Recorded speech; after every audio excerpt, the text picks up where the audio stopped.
So what is the biggest gaslighting of them all? You can have it all. So today we're going to discuss how to break free from that illusion of perfection. So my name is Peggy van de Plassche. I am the founder of the Microdose diet, which is a protocol that is aiming at supporting you to get more success, passion, and happiness in your life and career using alternative medicine such as microdosing psilocybin. So in case you are fuzzy on gaslighting, what is it? Gaslighting is a psychological manipulation tactic that is really aimed at making individuals doubt their own reality. So the term gaslighting actually came from the 1944 movie Gaslight, and it follows a young woman whose husband slowly manipulates her into believing that she's descending into insanity. So that is the definition of gaslighting. So gaslighting is not new. It is a strategy that is as old as the world. It does feel omnipresent now, and it is probably because we have a name for it. And because we're forewarned, so we're more forearmed, I would say.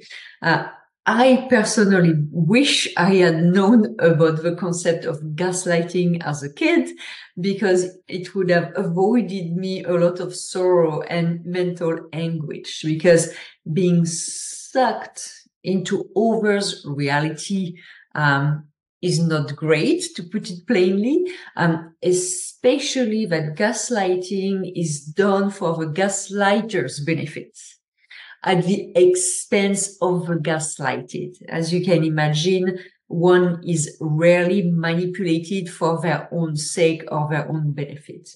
So as I am shading more and more layers of illusions, it has become hugely apparent to me that gaslighting has really seeped big time into societal expectations. So among the plethora of societal myths, you can have it all, standards as one of the most insidious forms of gaslighting, and I would say especially when considering the expectations that are placed on women.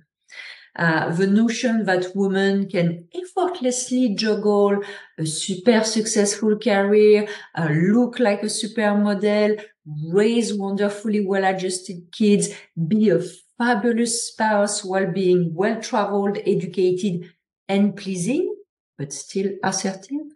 All of that is at best damaging, but at worst, it's really mental, emotional, and really physical subjugation. This narrative really suggests that women can achieve the pinnacle of success in every facet of their life simultaneously. But, really under that really lies a profound and damaging gaslighting mechanism. So really, like this storyline sets an unattainable standard, and it creates a perpetual cycle of striving and then feeling inadequate. And really, like, the pressure to excel in every aspect of life, from career to relationship, is overwhelming and unrealistic. Unfortunately, this script has been fed and absorbed by men and women alike, creating impossibly high expectations that are definitely not supporting women. And I would say that this gaslighting is especially pernicious because it preys on women's insecurities that have been carefully cultivated since childhood. And it is much easier to manipulate an insecure individual.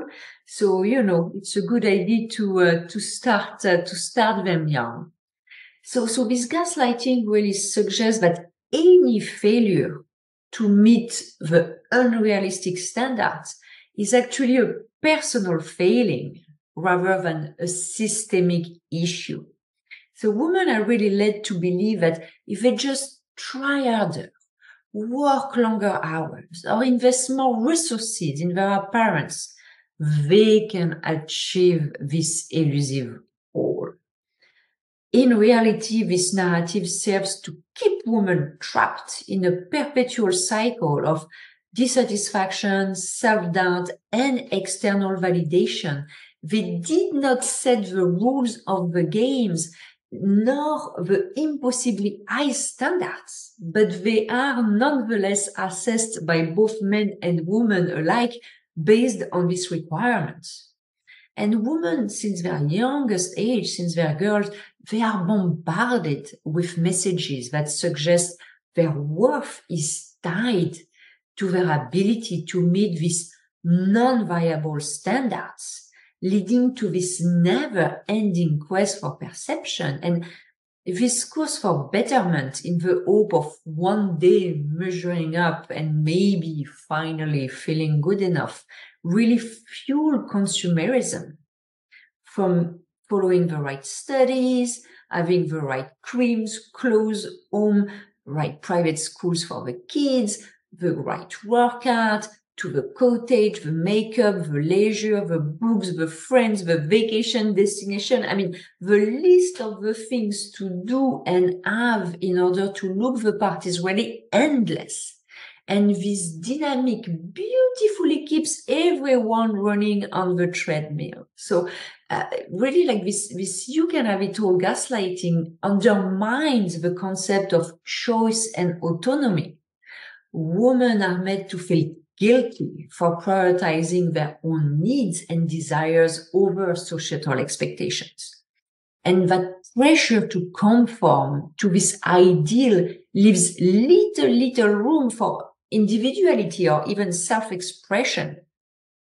And I mean, stepping down from this merry-go-round of measuring up to this unrealistic expectation is actually not easy, because it would likely not be perceived and supportive as a proactive choice, but regarded more as a failure to measure up. So, I mean, it is such a vicious, self-reinforcing, and I mean, I have to say elegant system.